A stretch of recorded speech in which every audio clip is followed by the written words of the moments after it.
যেমন আরেকটা ওয়াকিয়া বলা হয়, সেটা হলো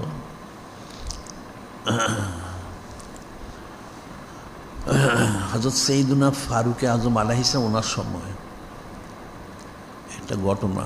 সেটা হলো একজন লোক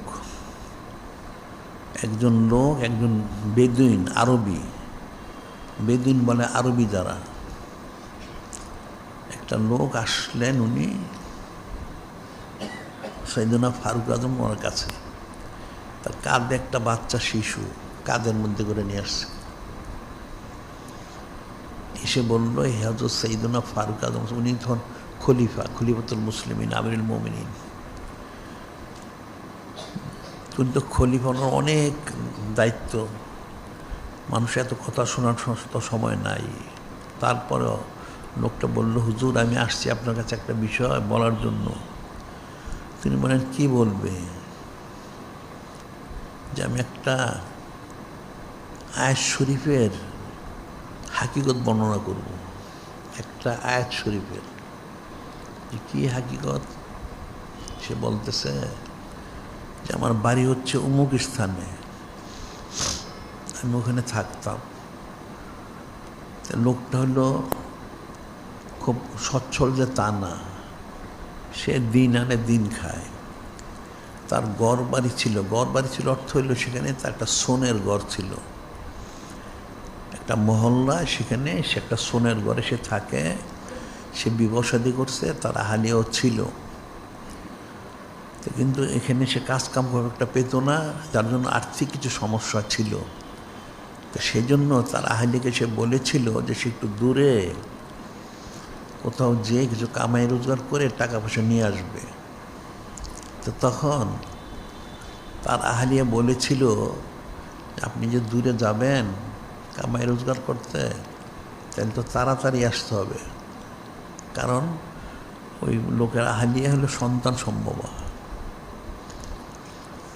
এখন যদি পুরুষ এখানে কেউ নাই, সে লোকটা দিনদার, তার আহলিও দিনদার, পরেজগার, পর্দানুশীল, একজন পুরুষ না থাকলে কীভাবে হবে?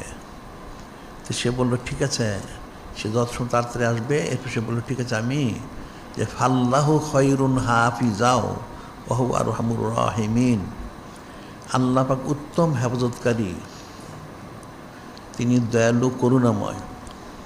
যে আমি এই সন্তানটাকে আল্লাহ পাক ওনার জিম্মাদারিতে দিয়ে গেলাম। এই কথাটা বলে সেই লোকটা বলতেছে, আমি এই কথাটা বলে আমি চলে গেলাম। তা আমি গেলাম, গিয়ে কিছু কামাই করতে আমাকে দেরি হয়ে গেল, পয়সা তেমন আমি কামাই করতে পারি নাই। কিছু তখন কামাই করলাম, ফেরত আসলাম, তখন আসলাম বাড়িতে এসে আমি আশ্চর্য হয়ে গেলাম, যেহেতু আমার বাড়িঘর কিছুই নাই। ওই লোকটা বলতেছে যে আমি দেখি আমার বাড়িঘর কিছু নাই, আমার পরিবারও নাই। আমি লোকজনকে জিজ্ঞাসা করলাম, কী ব্যাপার, কী হয়েছে এখানে? তখন লোকজন বলল যে তুমি যে চলে গেছ, তুমি যাওয়ার কিছুদিন পরে তোমার আহলিয়ার সন্তান হওয়ার সময় যখন হলো, তখন সে মারা গেল। মারা যাওয়ার কারণে ওই যে সামনে কবরস্থান, সেখানে তাকে দাফন করা হয়েছে। আর তোমার ঘরটা ছিল সোনের ঘর, দেখার মতো কেউ ছিল না। বৃষ্টিতে, তুফানে, ইত্যাদি কারণে ঘরটা আস্তে আস্তে ভেঙে নিশ্চিহ্ন হয়ে গেছে। লোকটা বলল, সে শুনে খুব কাঁদলো। সে যখন কাঁদলো, অনেক কিছুক্ষণ পর লোকেরা বলল, তোমার আরেকটা কথা আছে। সেটা কি? এই যে তোমার আহলিকে যে ওই কবরস্থানে দাফন করা হয়েছে, ওখানে আমরা দেখি প্রতিদিন রাত্রে আগুন জ্বলে। ওটা প্রতিদিন রাত্রে আমরা দেখি, সেখানে মনে হচ্ছে আগুন জ্বলে।